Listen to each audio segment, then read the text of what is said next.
of marriage. Yes, has fallen sharply according to a survey, judging all manner of odd inventions and ideas. The Dragons, 4 of them, are going to be here to tell us. And we can't seem to get the weather right either for June. Carol, there's been a significant from 70% in 2010 to... We're going to be speaking to the Health Minister, Simon Burns, about... Well, that was Lindsay Chambers. Here, the Labour leader Ed Miliband and former Prime Minister Sir John Major. Thanks very much, Holly Foster in Krakow. Well, this lovely lady could give the wags a run. To the gym. It's just exhausting watching her. 6-pack. Crikey. I've got a sack, a potato sack. 6-pack. 11 minutes past 8. Those are our main stories this morning. We're discussing bad customer service in about 10 minutes' time, so do get in touch with us with your views and experience. Well, that was the Shadow Health Secretary, Andy Burnham. We're joined now by the Health Minister, Simon Burns. Simon Burns, Health Minister, thanks for joining us this morning. Thank you. Just gone 8:15 from one controversial area to another. This morning, the Church of England. Thanks very much, Bishop of Sheffield. Thank you. 20 minutes past 8. It's time to have a look at this morning's weather. Belt tightening and penny pinching. You'd think businesses... You know, it's essential that you look after you.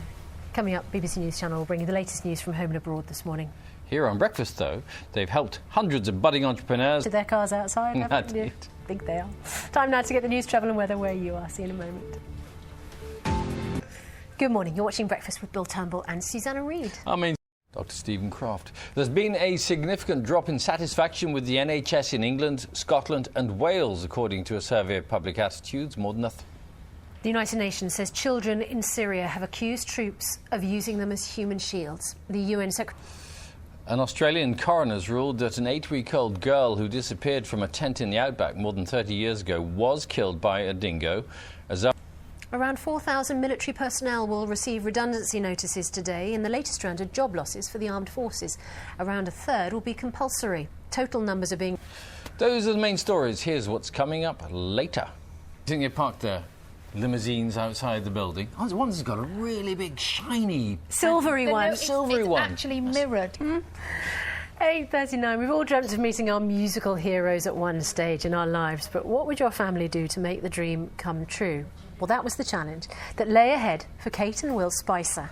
Yeah, for 10 years, their autistic brother Tom has been a huge fan of Metallica's drummer Lars Ulrich. And the family's emotional road trip is the story of their documentary called Mission to Mars. In a moment, we're going to speak to Kate and Will Spicer. First, let's have a look at some of the film. Gig. Yeah. More than one. Well, there were a few... In selected cinemas across the UK. And it's brilliant. Here's Carol with a look at this morning's weather. Righty, Carol, thanks very much. Now, as a member of the Eagles, Joe... Feels so good just hearing that guitar. And there's a very distinctive Joe Walsh guitar sound. Although when I was looking you up, so to speak, I discovered there's a whole range of guitars. I find them in the darndest places. Where did it come from? Maybe the guitar. Well, listening to Analog Man, did you pick up a particular guitar and that one come out? No, I'm not... In contrast, you go into the studio 20 years ago and make an album, but now you go in. What has changed? Yes. The human part of the performance when you do that. So I just... And you won't find that on your album, because that's on his album. His album. But he asked you first then to play on his, which meant... Well, he had to play on mine, yes, of course. Were to enter the White House, though, in, let's say, a parallel universe where you may already be president of the United States, what would be the one thing you'd want to change to do? As we mentioned, it's been a long time since your last solo effort, of course, and I know you were about to return to the States and start touring again. Yes. Why has it been so long? I mean, there have been some serious reasons why you found it difficult to do stuff in between. Two reasons. If people can't see you on stage, they can see you on the internet and learn how to play guitar from you, is that right? That's right. As we mentioned, Joe's album Analog Man is out now. If you want to see him at work, go to his website on Thursday.